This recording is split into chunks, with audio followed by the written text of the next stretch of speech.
Thank you for listening to our conversation today. During recording, it became clear that we had to split this initial talk into two parts in order for nothing to be lost due to time restrictions. Please enjoy part one of our special episode of ROQ Shop Talk on diversity and inclusion in the decorated apparel space. Part two will be released next week. Until then, press onward. Welcome to ROQ Shop Talk. Our show talks best practices, fun anecdote, and the latest cutting-edge technology in our field to kick your screen printing gear into hyperdrive. Today's episode features the topic of diversity and inclusion in the decorated apparel space, and we're joined by our special guests, Gavin StGeorges of Proud T-Shirts, Amber Massey of T-Shirts for Hope, Nick Burton of Eternal Designs, and Mike Kahn of Synergy Media. To follow the ROQ US tour bus and even reserve a visit when we come through your town, follow hashtag ROQ US Tour on Facebook, LinkedIn, Twitter, and Instagram. Thank you so much for joining us today. We'll be right back.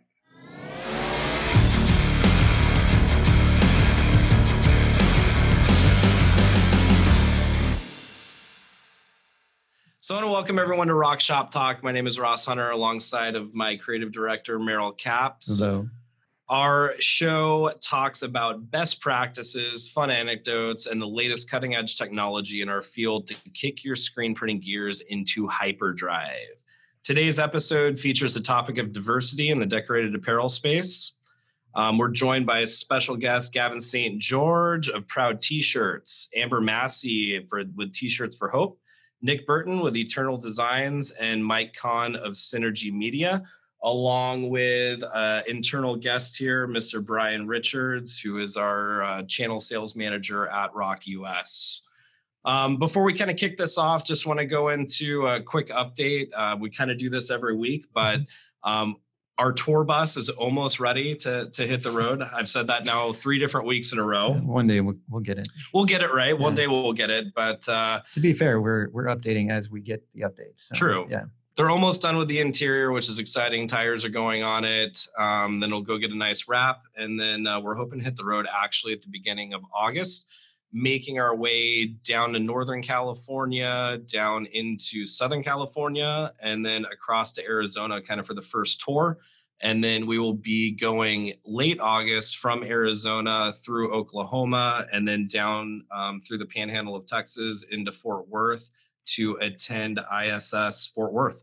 So exciting news. We're really stoked to hit the road and get back to seeing some of our ROQ family. Some good times. Today's episode, we are talking about diversity in the decorated apparel space. Obviously, a lot going on in our country and our world right now with Black Lives Matter movement, as well as a lot of headway being made in the LGBTQ community as well. Sure. We just saw a Supreme Court decision that was pretty cool. Huge news. Awesome. Last week. So we're going to be bringing in the topic of diversity. We're joined by a great panel of special guests. We've got Gavin StGeorges of Proud T-Shirts. Hi, Gavin. What's up? We've got Amber Massey of T-Shirts for Hope. Hi. Welcome, Amber. We have Nick Burton of Eternal Designs.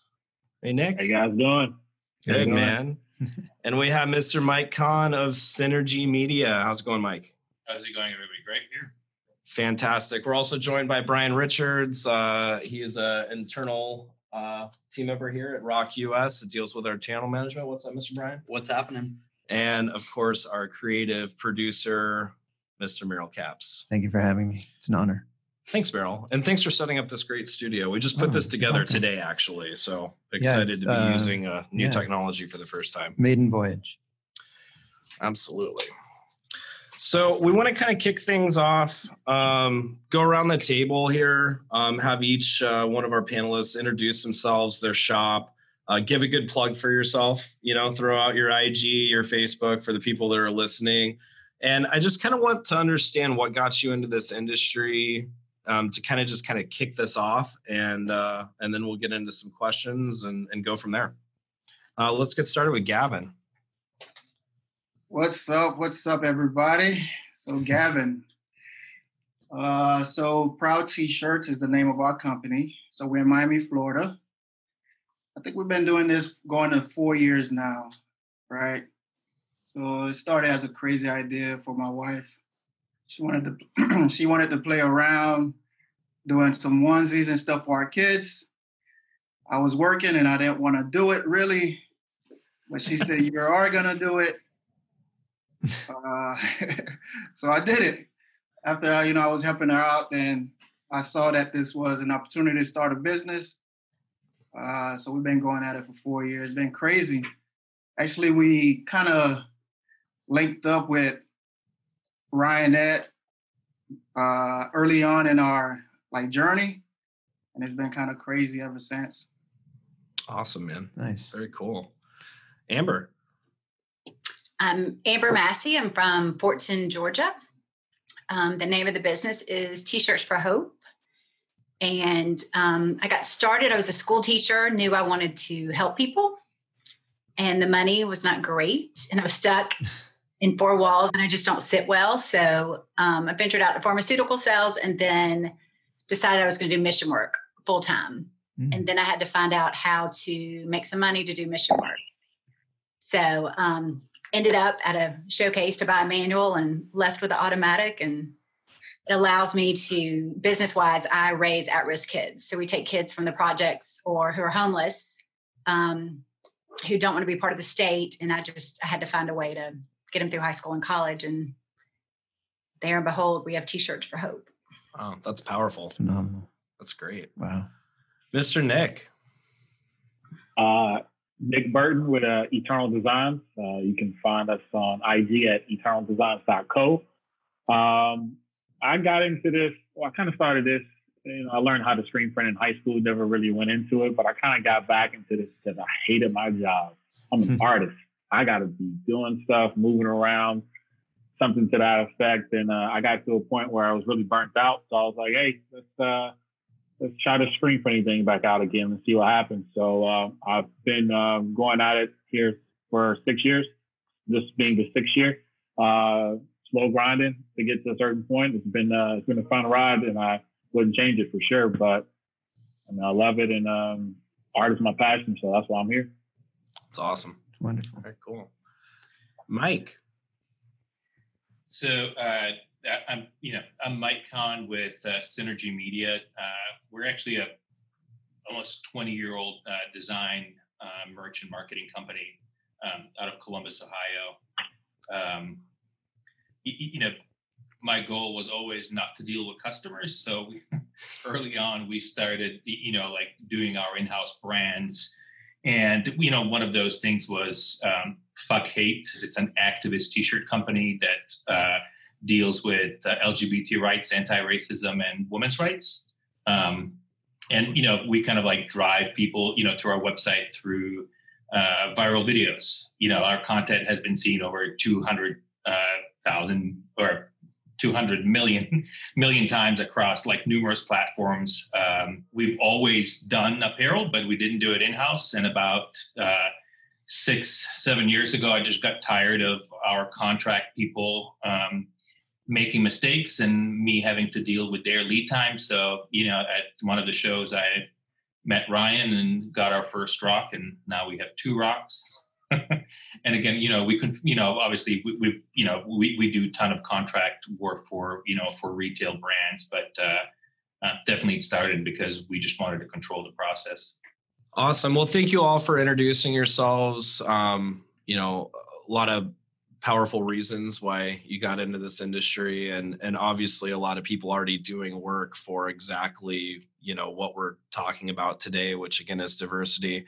I want to start out by just saying our goal here is really to lend a platform for your voices to be heard.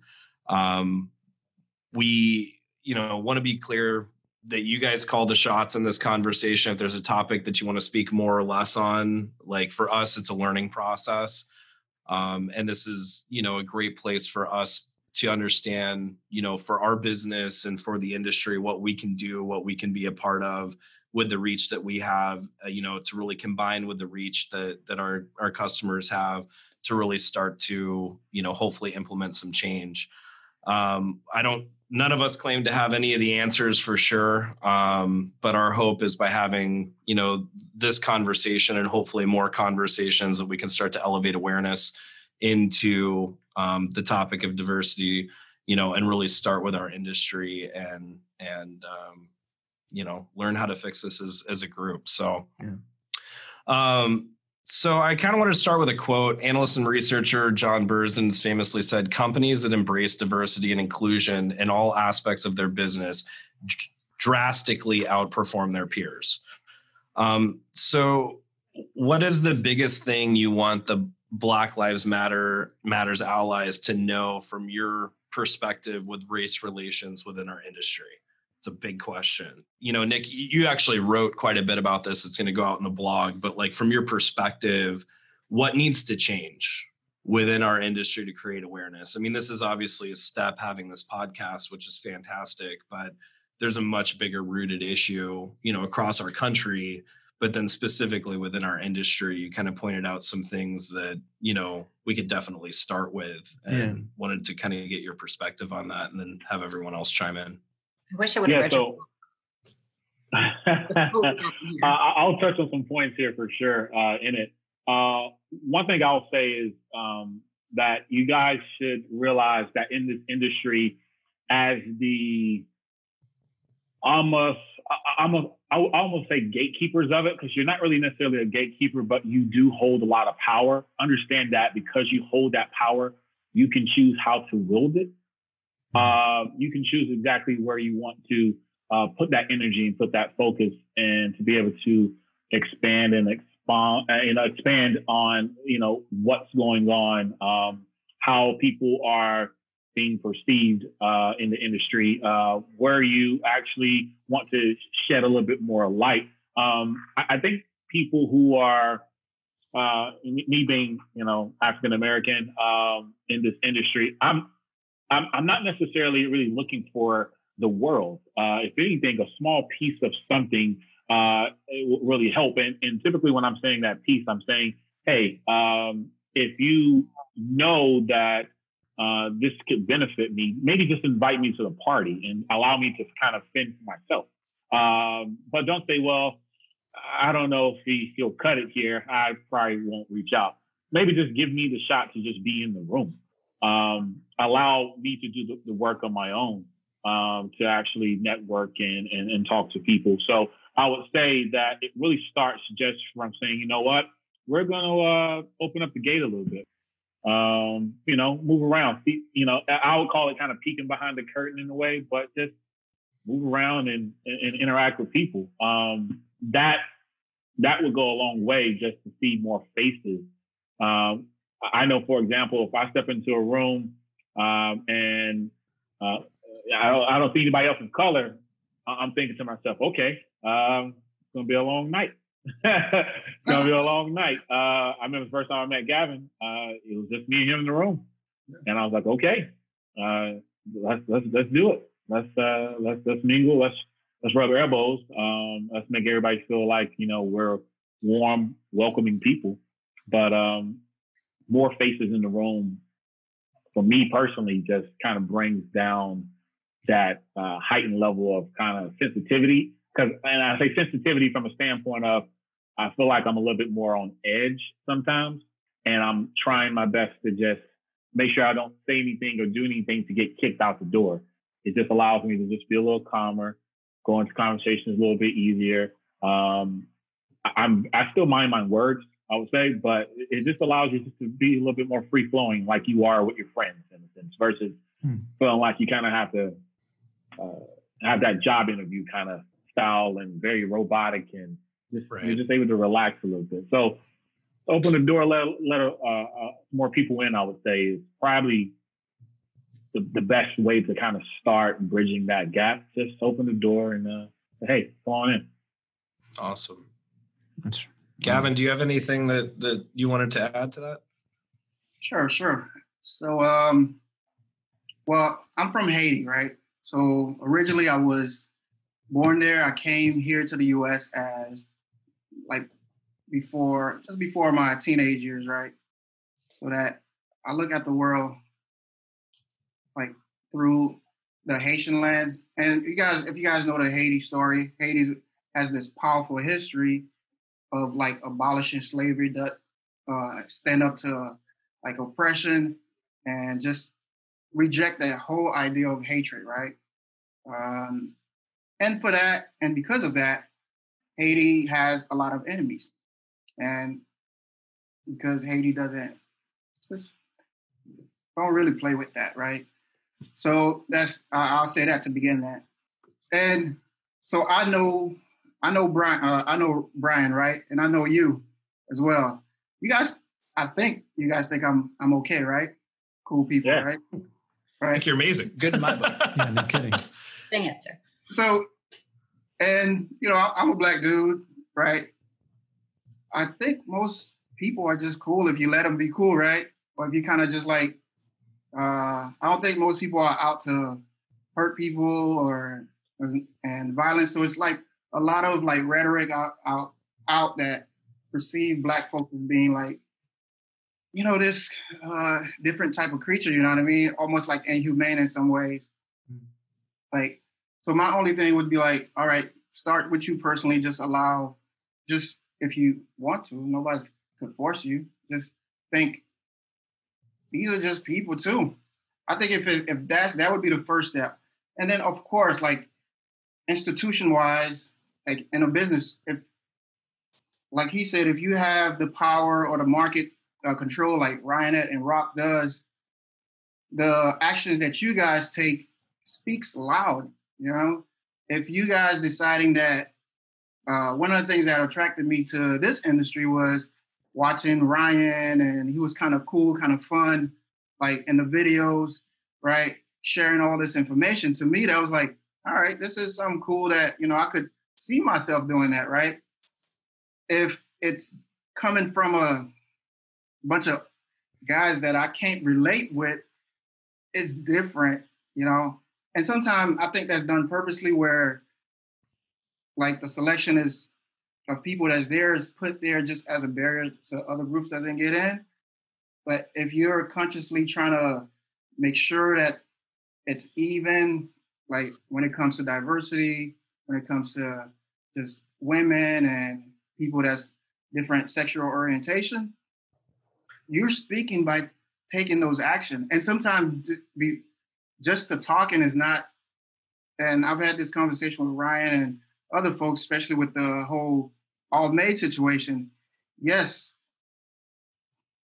telling a good story is good, but what I respect about All Made and what they're doing is actions speak louder than words. Paying people right, treating them good. That's where it's at. You know what I mean? Not just saying that you're gonna do it or saying these nice words or whatever, but taking like real action and allowing people to like just be cool, just be human. You know what I mean? Absolutely. We'll kind of move over to Amber. I kind of want to go around the whole table, I think, with this question. It's a pretty big one. So yeah, what's been your experience so far with your efforts with T-shirts for Hope and having that conversation around Black Lives Matter or Pride or any other movement such as that? I would say that I'm very active and I have a lot of roles, different roles with this. I'm a white female. My mother is half Japanese. My grandmother's full Japanese. So my mother went through segregation where she wasn't really accepted by the white people or the Black people. So I've heard from her, especially what's going on now, just that she understands not to be a Black person, but to not fit in. So not to be the majority in that. With me being a female screen printer and being in my 40s, I'm definitely not the majority by any means. But I do a lot of shirts with colleges and diversity. And so I get to hear the kids a lot, their views. And then I have 2 white children, biological kids, and then I raise my bonus boys, and they're all Black. And it's just, so my heart and my views are all over the place. You hear one thing and then you hear it from somebody else. And so I collaborated with some of the teachers at the college and some of the kids, and we did a Black Lives Matter T-shirt. And you've probably seen the signs. It's on my page, but it talks about, we never said only Black Lives Matter. We never said all lives don't matter. But what we did is we did one that echoed the statement that the posters that were held by the Black children. And then we just changed the words around to where it was, they never said. So it was coming from somebody who wasn't African-American or Black or of color. Nick, I'm not sure what word I'm supposed to use on that. We've had a lot of discussions about that. And so my local people were just all over it. They were like, this is the best thing. This speaks for everybody. Because, I mean, as a white woman, like, I wanted to do something. And I just felt like I didn't know what. So I asked people who were touched the most. And I got such hatred on Twitter about it. I mean, it's like, I thought I gave the best, of both worlds. And I mean, I got hate messages, and I only have like 25 followers on Twitter. That's what was crazy. So I took it down, and it was just like, it was one of those things like, I know that God has me here to make a difference and to speak up for those that can't speak.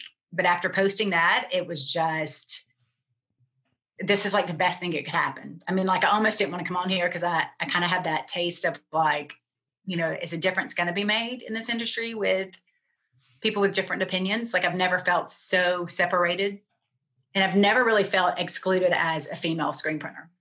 I think that I'm entertaining because I see things totally different, but just as the community as a whole, just with the Black Lives Matter thing, I was thinking as a printer, I could pull everybody together, and it hasn't worked yet.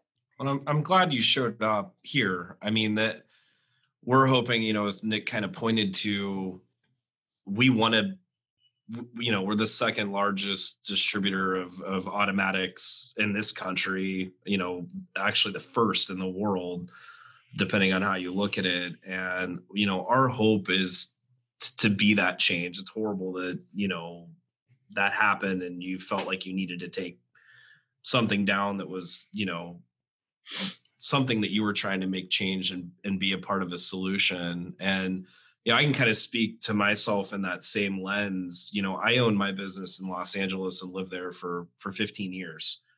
And I come from a very diverse upbringing. I've moved 37 times across 4 different states, had to make lots of new friends in my life. And it was interesting to me because I always viewed myself as, that person that I don't see race, I don't see religious orientation, sexual orientation. And I actually realized through this movement that that's my problem. While I'm not part of the problem, I haven't been being part of the solution, because it's just like, I love everyone. Well, that's great, Ross. I'm glad you love everyone, but everyone else doesn't love everyone. And that's where the problem lies. And so for us as a company, this has been a huge awakening. And I've reflected, like, now moving to Washington, Southern Washington, it's so much different than LA. In LA, I was surrounded by amazing, diverse people. And I just remember moving here and I had this whole different experience. And it's taken this 2.5 years amount of time to like come to realize, and it's like, what can we do? And, again, I'm hoping this kind of helps spearhead it. And for us internally, this is going to be a consistent, ongoing, movement within our industry. So again, thank you for coming and being here, because this is where it can start. So before Mark goes, can I jump on something that Amber said? Yeah, please.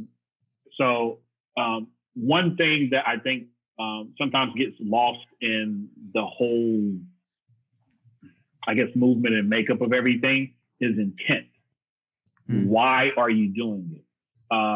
What purpose are you, for what purpose are you doing it? And what purpose are you trying to, service in the action in which you're taking, right? If that intent can't be seen in any way, shape, or form, it's going to always be taken out of context. I just, based on you explaining it, I don't see anything wrong with what you said. And then you also asked about the word. I mean, black is black, either black or African American. People are going to have their kind of bones about it. Color probably won't really work. Probably don't want to go that way. People will start thinking about apartheid or something like that. That's typically when you hear color, because you hear that for people who were and during that time that were either black or white. They're pretty much mixed. In between color was what they used. Also in the South, was just a term that never really resonates with a very positive feeling. But black would have been perfectly fine. But what I think happened is, and what always happens when you are on anything social, is no one can necessarily see the intent. If your heart doesn't shine through what you're actually doing, and they get it like kind of right then, it's going to always be this thing that people question.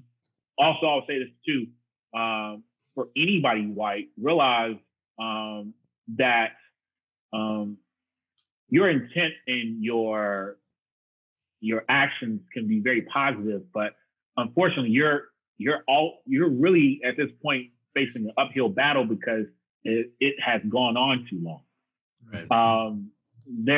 It's almost a fed up point, right? It's like rock bottom. You can't come back from, rock bottom so easily just by saying, sorry, we acknowledge it, because it doesn't come across, sincere and genuine. It comes across as, so do you want to take this photo, or you want to shuck and jive with me so you can kind of look a certain part and then you're going to discard me? No, we've seen that before. We're not doing this again.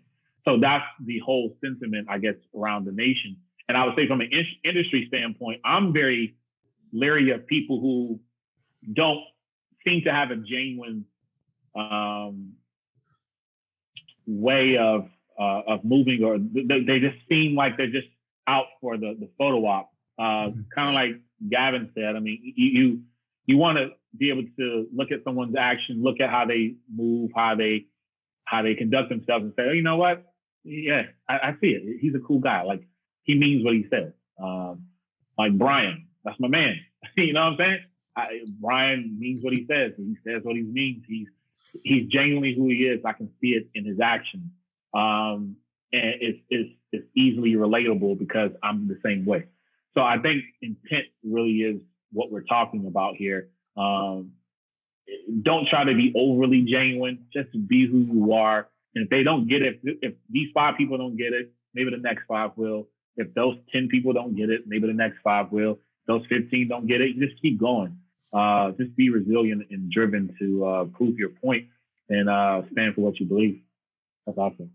Yeah, I'm going to reply to that real quick. I will say that I, clearly I look white, but I have such a variety of friends and everything. It's not like, I always laugh because people go, oh, I'm not racist. I have a black friend.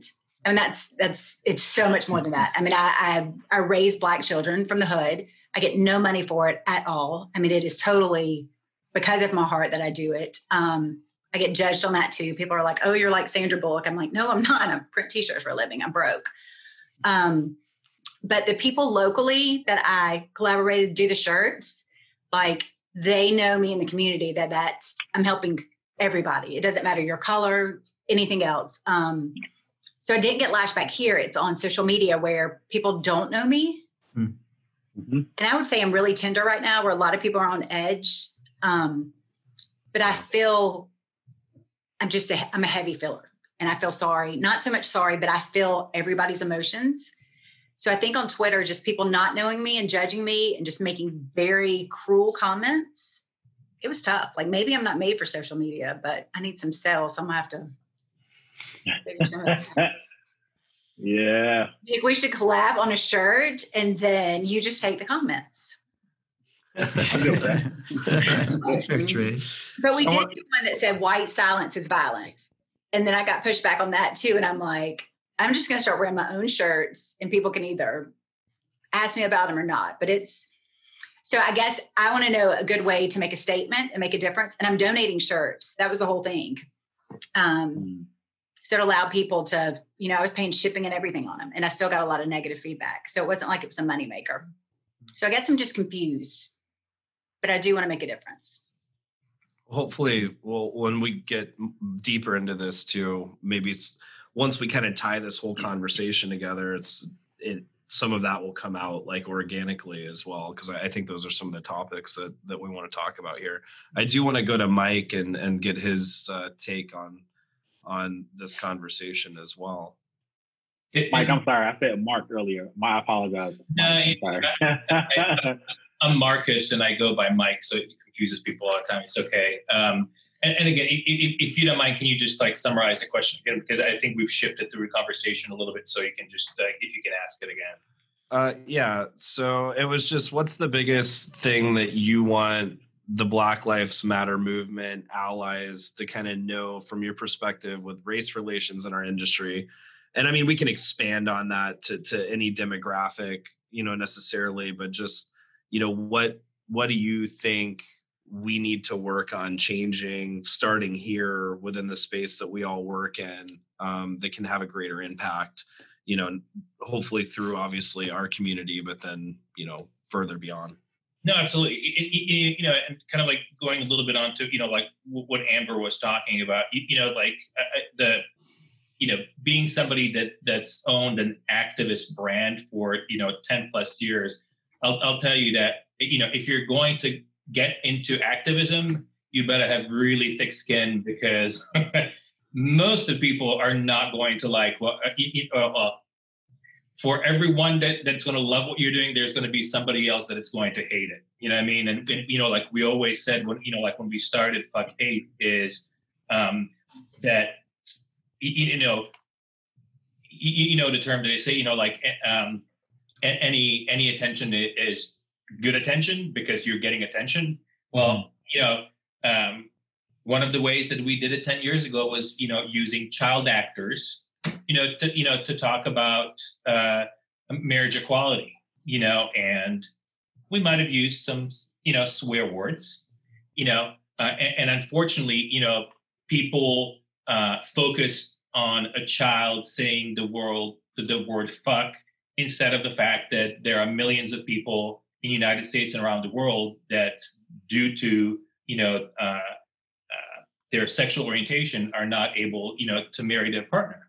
And, in 2014, when everything happened in Ferguson, we saw an opportunity to, to really expand, like what we were, dealing with, right? Because we dealt only with LGBT rights. And, the day that after Ferguson happened, we picked up our crew and went out there and went to the neighborhood and actually found kids that were there and used them in a video that, and raised money, for, 3 African American nonprofits, that we donated money to.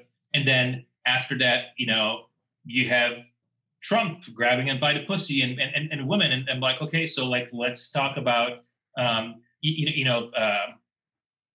another area, that we can address. And, we got into gender equality and feminism. I mean, but again, like you have to, like, if you think that, the messages that you got on Twitter were tough, just, think about alt-right attacking your videos and having thousands and thousands of comments on the stuff that's like, just, I mean, the worst thing that you can think of, like, that's what's been said to us. Our offices have been called and we received like death threats. I mean, people are insane. And, if you're going to, I'll always tell people, like, if you're going to stand up for what's right, and, some of us do it a lot more vocally than others, right? But if you're going to be vocal about it, be ready to just, be ready to like stand your ground, because, it's not easy, I mean, I don't need to tell you, all it takes is for you to, follow the news and watch the news cycle and watch both sides, right? The left and the right, and they're going to take the same situation and portray it in the way that it fits their story. So, I always looked at it as a way that, I knew that my heart is in the right place, and I know what I'm trying to do. I'm just trying to help in the best way that I can. Is it always the right way? No, but that's the way that I know how to help. And, that's what we've done. And we always said that, like, we as kind of like to take it back to the screen printing industry, like we provide a t-shirt, and one of like, kind of like the mission of, like Fuck Hate has always been arming thousands of people with t-shirts, with messages that dealt with anti-racism and anti-sexism and LGBT rights that act as mini billboards of change, right? I mean, they're conversation starters, and it can be, if I can wear a t-shirt that, I'm going to be stopped by somebody and says, like one of ours was, some chicks marry chicks, get over it, right? People would stop us and, they're like, that's really cool. And, it would start a conversation. Or, if it was, when we did, our anti-racism campaign, it says, racism is not over, but I'm over racism. Again, and they're just big blocky letters, stuff that people can see, but, it starts conversations, and hopefully, you can start changing people's minds, and I'm not trying to engage you and, be offensive, or, I just, we all have our viewpoints, and if we can, change even one person at a time, it's something that that positive that has come out of, the whole situation. Awesome. That was very well put. So we are going to run to a quick commercial break, and when we come back, we will get into more meat on diversity. At ROQ US, we're committed to supporting a revolution for change that empowers all of us. We need your help in choosing a hashtag that lives up to the call to action that this moment deserves. Please help us by submitting your ideas to hello@roq.us. That's hello@ROQ.us. And thank you for being a partner for positive change. I want to welcome everybody back to Rock Shop Talk, your one-stop rock shop where we discuss all things screen printing. Today's episode, we are talking about diversity and inclusion in the decorated apparel space. We're joined by Gavin StGeorges of Proud T-Shirts, Amber Massey, T-Shirts for Hope, Nick Burton of Eternal Designs, and Mike Kahn of Synergy Media, along with Mr. Brian Richards from our very own ROQ US. So welcome back to the show, and we're going to kick this off. I think Brian is going to get started here with some stuff. So yeah, absolutely. So something that Mike was saying, looking at diversity is one thing, right? But inclusion is something else, right? And there are key differences between those two. And it was similar to what Nick was saying earlier. You can open the door to the room, you can let people in, you can invite people in, but what's the tone in the room, and what's the tenor in that room, right? Is it inviting? Is it encouraging? How do you feel about being your true self, or are you holding back or pulling back, and how does that influence what you're doing? So really kind of focusing and highlighting on what are those differences. This is a podcast on diversity. But what are the important distinctions for you between diversity and inclusion, and what can we kind of from this side at ROQ US do to embrace those differences as well? And action. Okay. Let's see. There's a difference. Do you want me here, or am I here just because, right? The most of the time in most rooms, definitely within the industry, I'm going to be honest with you, I don't feel like I belong there. I don't feel like they want me there. I feel like it's, hey, how you get in here? And it's like, the door is open. I walked in and it's like, well, who invited you? And it's one of those things where I was like, okay, do I have to be invited just to come in? And it's like, oh yeah, you have to be invited to be part of this party. You don't fit the description. You don't fit the mold, the model. And it's like, why? It always goes back to why. I think, I guess one way to fix it, because not everyone's going to think the way you think and feel the way you feel. But generally putting people that are very middle of the road in the room also would help. Finding those people. I would like to say that I believe everybody here in some capacity can hear both sides of the argument. Whether you agree with it or not, I think you are willing to sit there and say, hey, I know what I believe, but I'm able to hear your point and be able to kind of have that conversation and discussion to be able to go from there. I think it just has to be, I think the room needs to feel inviting enough to be able to at least get to that point. I think that's where the inclusion is at. It's very much okay, diversity is, of course, having a certain amount of people in the room. Inclusion feels like you want to at least have the discussion. Like you actually want the person to be there to at least be able to kind of, work with them or kind of, have that discussion to be able to talk about anything. I think in the industry, depending on where you go, you guys do more shows and things of that nature than I go to, of course. But I know the Long Beach show for me is probably the best show to go to just because of the diversity I do see on the floor. But after that, after everybody's walking around on the floor, when there's like maybe an after hours event, it looks very cliquey. It doesn't look like you see a lot of mingling of those same people. And I think that just kind of just goes back to, I guess, people's maybe upbringing or the mindset or what they perceive as that. I think, honestly, the inclusion is going to have to kind of start with kind of the people. I don't think the industry can do anything as a whole to get there. I think let's just use, ROQ as an example. I mean, you guys can, by having this discussion right now, you're already providing a inclusive environment. You're already saying, hey, we're willing to bring these people to the table to already have this discussion.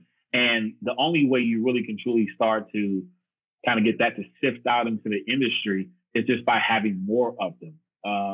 Again, if you type screen printing in on YouTube, you're going to see Ryan's face. He's plastered there everywhere. And he knew at an early stage, I would say, that the more he's out there, the more people see him, the more he's going to be a little bit more liked. A lot more people just get used to seeing him. I think the same exact thing happens here. If you're going to let us in the room from the diversity standpoint, the inclusion is continuing to have the conversations with all different people from all different walks of life, whether it's, Black, white, Asian, Latino, anybody who's LGBTQ plus, all of that needs to be had. And I think that needs to be the thing that kind of starts this thing. We're not trying to fix it. We are trying to fix it. I'm sorry, but we're not trying to fix it like in one go. We're trying to slowly but surely work to that particular conclusion. I think that's really the best way, in my opinion, to kind of start tackling that problem. Well, and you kind of made a point in your blog too, and I'm going to pick on that because it, like I said, it was really moving. You really put a lot of time and thought into what you wrote there. And one of the things you pointed out was when you do walk around these industry events, different things where these, whole gatherings, you're not seeing as much diversity. And if I get this wrong, let me know, but within the businesses within this industry. So when you're walking, let's say a trade show floor and you're going from booth to booth, the people that are working these booths, you're not seeing diversity. So there may be some in the crowd, kind of as you said in Long Beach, but is that kind of something you're experiencing for like our other businesses out there that they're listening into this, us included, because this is something we're, learning from and trying to grow from as well. Do you think that kind of sparks a change as well as more companies kind of diversify their staff and the way that they're approaching their own internal businesses? Of course. Oh yeah. I mean, I think that's definitely something that has to change. This is a messed up thought. Well, here's the deal. This is real. If you think about, take McDonald's for example. If you think about McDonald's and you think about the first person you might see at the counter, what color do you think they might be? What race, what ethnicity do you think they might be? Are you thinking white? I'm not, being honest with you, I'm not thinking that. When you think a expo or some type of, trade room floor, trade show floor, I guarantee I'm not going to meet anybody Black and or Latino or Asian or any other ethnicity out there that I'm not covering. Like, you're not going to see it. Companies have to start showing more diversity by visible representation of that diversity. You can't just say, yeah, well, we tend to hire this and we have this, which is kind of what I covered in the blog. Like, can I see that person? Like, I hear what you're saying, but can I see what you're saying? Not to pick on you guys, but I think the first time I went out there, I think Gavin was the only one there walking around with a shirt on. And he was there to kind of represent that Haiti connection to All-Made. Other than that, I didn't see anybody else. And I was like, okay, they're cool, but, the question I always ask is, where am I at? Meaning, where are the people that look like me? Where are they at in this whole entire thing? And I think that's one of those things that kind of just has to change. And it can just change very simply just by saying, hey, we have one person here, one person there. We can be sprinkled around. It doesn't have to be a flood or a tidal wave, but companies have to start saying, hey, we need to have more visible representations of diversity in our business and our business model. And thus, that's going to naturally allow them to, I would say, look and appear more, inclusionary when it comes to just including people in the conversation. And it won't come across a certain way. Nobody would take that wrong. They wouldn't say, well, that's the token African American. That's the token person. Just we got to have that one in the room just to say, we were able to fulfill the Rooney Rule. Like, no, we want to be able to have everybody in there, and it just needs to be a natural flow. I think if that can be adopted by, the businesses and the companies in this industry, starting with this particular moment in time, going forward, I think naturally you'll see a nice blend of those people on the floor, and I think that'll and even not necessarily on like trade room floors, but also on your marketing, promotional products, your branding. Again, I don't want to just see Gavin because he's Haitian on All-Made packaging. I want to see him standing beside a rock pulling some shirts too. That lets me know I can kind of get to that point as well. Absolutely. When you make an interesting point, and I'm gonna say something, and I'm gonna kind of segue another question that has to do with this, and we'll kind of go around the table again here. But we've been having conversations internally. When I came here, I never again really noticed it, and then my eyes have been open wide to it's not just about, hey, let's hire a Black person or an Asian or whatever the case may be, right? To like I guess you use the term token person, right? If you do that, we were talking internally, how does that person feel? Like if companies go out there and they just do, it's not just about creating a diverse workforce. It's about embracing diversity in the workplace. And I think that that's what goes missed too, is a lot of companies do go out there probably and hire, purposefully hire for diversity. And if you're doing that, the person that now works there probably doesn't feel included. So this goes back to that inclusion conversation that as a business, if you're going to create diversity in the workplace, which of course is important for lots of different reasons, you have to have a culture that embraces diversity. Otherwise, it doesn't actually do anything except probably more harm, to that individual. I'm assuming. Does that resonate a little bit? But that goes back to the first thing, though. It goes back to the first thing. I'll let some other people jump in here. It goes back to the first thing. Give them the platform to at least speak when you bring them in. Don't just bring them in to say you're here. Like allow them to actually give you input, insight. Use some of those ideas. One of the things where I was at in the corporate space, and the corporate space I'm talking about is I was in tax software. So I was one of those. I worked for a company. I'm sorry, by the way. I'm glad you're a screenprinter now. Yeah. So tax software is not fun, but the one thing I hated when we had project management kind of meetings and Scrum meetings is I would throw out an idea and it's like, yeah, okay, sure, but we're gonna go this direction, or the next day somebody will turn around and use the same exact thing I said, but they're white. And I'm like, you know what I just said last week or yesterday? Right. Like, what happened here? That doesn't make me feel like I'm being included in this conversation, in this whole process. So even if you start fixing the diversity, the thing, the person that you bring in has to feel like they have some level of input.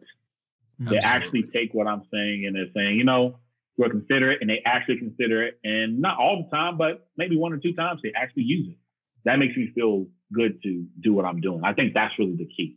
Awesome. That's really so. cool. I want to open these concepts up to the rest of the group here to get your insights and input as well. Well, I think there. I guess 2 sides to it, right? You have one side of it is that we work in an industry that let's call it it's a skilled trade, right? You can't go necessarily to school to learn how to do our business, and the pool of people that we can pull from, if you're looking for skilled people, is very small, right? It doesn't matter whether it's a large or a small city. If you're looking for we're in Columbus, Ohio. The metro area has 2 million people. But if you really think about it, how many great printers are there in Columbus, right? And all of us that own print shops kind of like go through the same thing. As we try to expand, in most cases you kind of like have to poach people, right? Because they're so limited. That you kind of like, you're like, hey, I know you're working here, but it's I have a better opportunity for you. And I think, so when you're looking at such a small pool of people to pull from, it makes, the possibility of diversity that much smaller, right? Because, if there's 30 people in town that really you could use for this specific job, what's the chance that, one of those people is, Black or Latino or a woman or, LGBT, right? It's so I think, that sentiment that you have, from going to the trade show, I think it really what it is, it's primarily white males that you see out there, right? But the second part of that is the inclusiveness that, you were talking about. I think, the one advantage that we do have, as minorities is, there's definitely power that comes with it too. And I think knowing how to leverage that, like moving, like in your business is really, like powerful. We are, nationally accredited LGBTQE. And we're fortunate enough that there is about 180 plus large Fortune, like 500 companies that recognize us as a minority within their diversity supply. So, we're able to kind of like stand on the same ground as, an African-American, owned business, as a woman-owned business, and, all, places like Target and AT&T and T-Mobile and Apple, Google, as part of their, like supply chain, and, like they have a whole diversity supply department, and they have a requirement that a certain percentage of the business that they do comes from minority-owned businesses, and really, like learning how to leverage that is huge and can really, take your business to another level. And you know what, we've been fortunate enough to be placed in front of a lot of people, and, and sometimes, that's not really the direction that we want to go in, my business is not large enough that I can float for 90 days a company like AT&T, but just knowing that I had kind of like a seat at a table has been really empowering for me, that I can go, that there are specific annual events for, diversity supply where I have a chance to sit one-on-one with these people and present to them, like what I'm about. And we have had the opportunity to work with, like AT&T, and again, like I said, there were others that we just, even though that we would have been very competitive, I didn't have hundreds of thousands of dollars to like, just wait for them to decide to pay me in 90 days, like finding your niche and, like leveraging your, I call it minority status, whatever that may be, really to, to really kind of like, capitalize, like within that niche too. Like I know that, being a gay man, it's much easier for me to approach, like nonprofits and these like pride events and stuff and be like, hey, we're a nationally accredited, company. I know you do, like thousands of shirts every year. Like, let us do it for you. In the same way that, like for Amber, as a woman-owned business, it would be easy to approach, a women's organization and stuff, or, like for Nick and Gavin to approach, organizations that primarily deal with, like African-American people and stuff. So like, I think, it's easy for us to sometimes be like, oh, people don't want us. Like, sometimes you have to put yourself out there. You know what I mean? Like, like it's awful. It really sucks, Nick, that, like you said, that sometimes you walk into a room and you feel like you're not wanted there. Like, no, like none of us want to feel that way, right? It doesn't matter, like what it is, but you know what, like it's happened to me a bunch of times, but I've learned to kind of like, just like walk in there and like own it. I'm like, you know what, like, like I know that my skill set puts me at the same level where everybody else is in that room, and if you choose to be prejudiced, that's up to you. That, like that I can't, your decision making, I can't fight, but I know that walking into a room, I can have enough confidence to, to show that, like I do have a seat and the right to be that, like in that same room with these guys, so, or women. That part. Yeah, that's right. Yeah, and I agree exactly with everything you said, and definitely that last point, you're right about that. That's what it is. Awesome. But I think it definitely is not a good feeling, like walking in somewhere and you're like, oh, okay. It's like, what am I doing here? How's it been for you, Amber? Well, I am with Ryanette because of that exact reason. Brad and I met because I went to an Atlanta show with a budget to buy a blue machine that was manual, and totally was just ignored. My dad was there with me, and I was making conversation, knew all my details, everything that I wanted.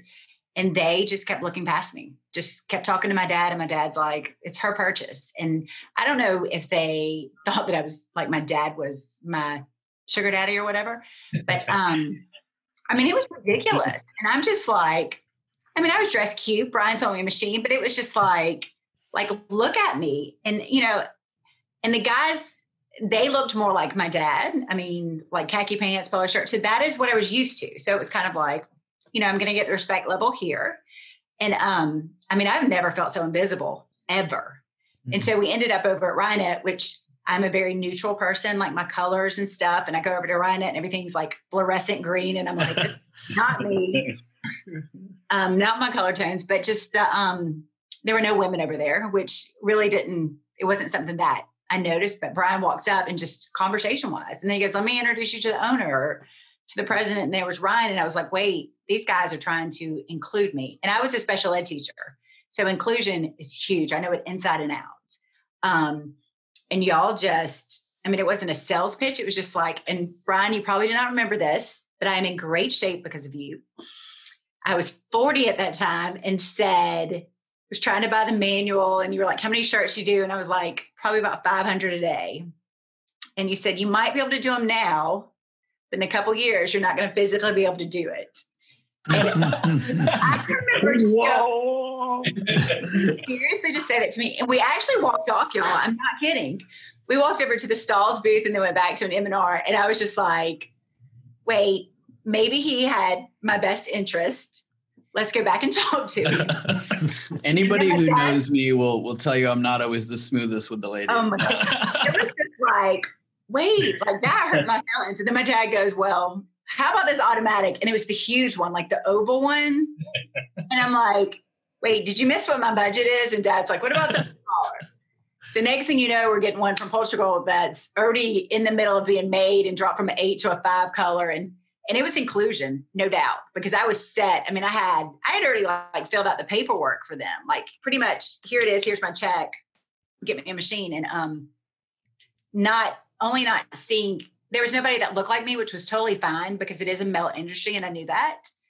But it would have been so easy for them to just acknowledge I was there. And that's all it would have, that was it. They could have just been like, hey, so glad you're here. What can we help you with? And they would have my check. and they didn't. And it was, so I think Brian did a great job. Brian, kudos on that one. To pull it in and make you feel included, like I belonged. Because it is. I mean, when you go to those shows, y'all have seen it. I've only been to one because it's way out of my budget. But the females that are there are like, I was in pharmaceutical sales, and they're like models, like, the Bella Canvas models that are there and that kind of stuff. Even though those are females, I don't relate to that. So as we were talking about, Nick, you were talking about the token one. It's, there's a difference. It's a difference when you've got a 5'10" size 2 blonde on the floor versus a physical screen printer. So I would say it's not somebody that has to look like me, but it is somebody who I can relate to. And I guess I relate much better to men in the screen printing industry because that's what there is. And I chose to be in this industry. So it's not like poor pitiful me. I mean, this is what I wanted to do and I love it. And Brian, thank you for telling me I was going to be really out of shape. So this lockdown is killing me. I did start back. That's awesome. I hope that I don't recall it specifically. I hope I was thinking that I was so confident your business would grow exponentially that you weren't going to want to have to print it manually. So however you want to look at it. We will go with that. Do you want to kick off another topic? Real quick, I'm sorry. I would like to hear Gavin's point of view on this. Yeah. So I think whenever we talk about this Black thing, this word inclusion always come about, right? And everybody kind of knows, like, if for the folks that's not Black here, you guys really haven't felt this, but like I'm sure you haven't felt included like in other stuff. Maybe you go to the playground or play some type of sports and you don't get picked, right? You know that feeling, right? That feeling sucks. It's terrible. So that's like what a lot of Black folks have to live with like their whole life, right? Especially like in the business world where, it's already super risky to start a business. And we already know who holds most of the money and power in the US, right? Or in the world in general. So it's an uphill battle just, almost carrying this skin around, right? Not that I'm not going to work as hard or not as talented or not as smart, but just because this skin that I've been blessed with, I've been given, I know I'm probably not going to be included. But saying that, let's say I was a white guy, right? I would probably feel like, man, these folks are like coming to try to take something from me, you know what I mean? Or coming to maybe this position I could have for my cousin or some other guy that looks like me. So I see it and I get it. But like, I think somebody said it earlier on, like inclusion is actually good business. It ain't like you're doing me a favor or doing a Black person a favor. It's like you're doing yourself a favor, especially in this like industry, right? So that's how I would say that to somebody that's like, say, on the other foot, like, or that like that's white or that holds the power. From a Black person's point of view, you just have to know who you are and know what kind of value that you bring to the marketplace. Like everybody brings something a little bit different. I don't so much go and ask people to be like, hey, just help me out because I just want your help. I would say take the other approach. Build up your skills, build up what you think like is important to the marketplace and go there and like almost kind of demand that, like this is what I got, this is what I could offer. I, could represent this. I could build this, I could do this. Sure, I could build this company, I could do this. Then it's no longer this conversation about race anymore, even though it's there, but it's no longer a conversation about race anymore. It's a conversation about the value that we could like bring. That's my take on things and the way I look at things. I've been blessed in my life where I got enough health, enough strength in my body. I feel like I still got a lot of working years in my body. If I do what I need to do, what is it that, not to knock anybody, what is it that Brian could do that I can't do? What is it that Merrill could do that I can't do? What is it that anybody else here that I can't do. I could do it all. If I choose to do it, I put the energy behind it and the hard work. So that would be my message or anything to say somebody that looks like me. Yeah.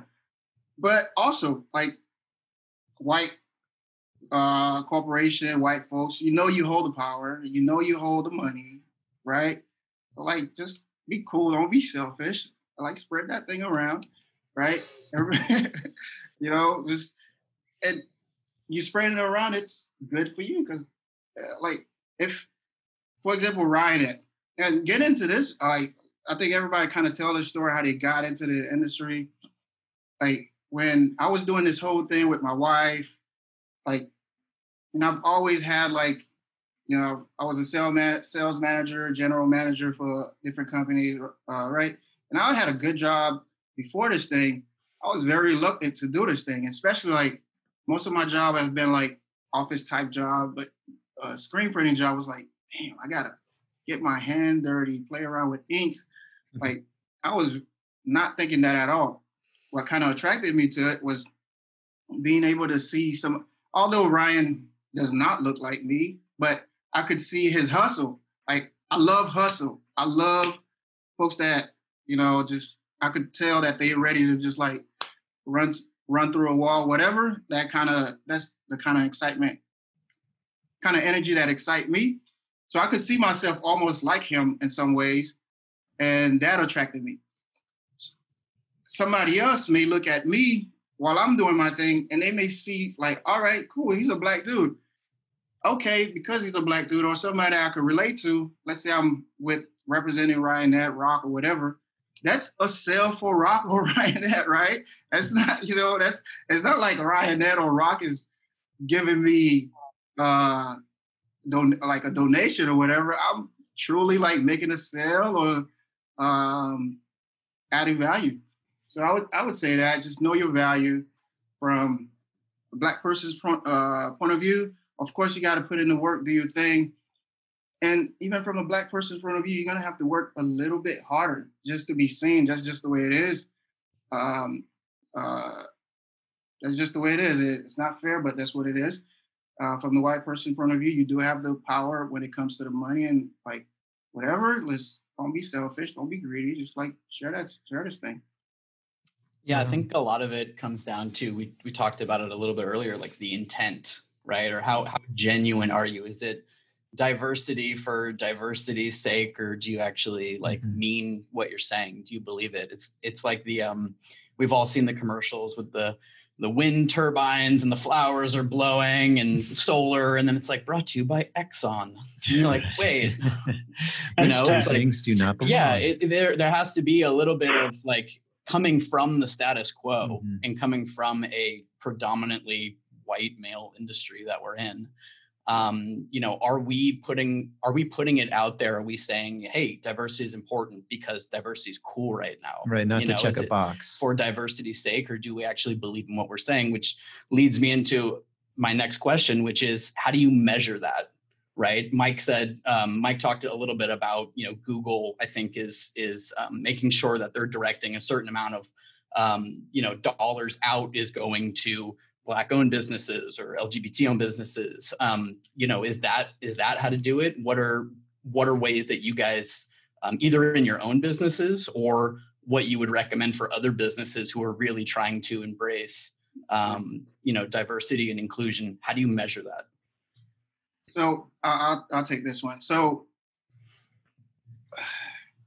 you almost have to force it a little bit because it's not just going to happen by itself, right? Because if it was going to happen by itself, it would have happened by itself, right? So in the beginning, it's going to be a little bit forced. It's going to be a little bit comfortable. It's probably going to be because it's the movement right now, right? Yeah. So you probably have to structure it. It's not going to be freestyling or anything, or just organic. So yeah, it's almost like, I guess, if you look at it from the government point of view, you almost have to legislate it. Like say, hey, this is what is required. And then it'll become more organic. I think you got to give it that push to get the ball rolling, right? Say intentionally, this is what we're gonna do. And yes, it's probably gonna start with having a token Black person. And yes, it's probably gonna start with having a token lady, but like keep the action going and know that that's your intent. That's how I would say. Almost force it a little bit in the beginning to catch the momentum. I guess once you catch the momentum, then it'll be good. I want to give a huge thanks to our special guests, Gavin St. George of Proud T-Shirts, Amber Massey of T-Shirts for Hope, Nick Burton of Eternal Designs, and Mike Kahn of Synergy Media for participating today in our Diversity and Inclusion podcast. As always, thank you for spending time with us this week. Tune in next week or at your convenience on wherever you listen to your podcast by searching ROQ Shop Talk. That's ROQ Shop Talk. On our next show, we'll discuss the topic of foil, special effects, and simulated processes in screen printing. If you'd like to join the live Zoom hangout or even request to be on the show, please visit roq.us/ROQ Shop Talk. If you found today's episode helpful, the greatest accolade we could ask for is for you to recommend it to a friend who you think may find it helpful as well. Please like, share, and subscribe on Facebook, YouTube, LinkedIn, Twitter, and Instagram. Until next time, rockers, press onward.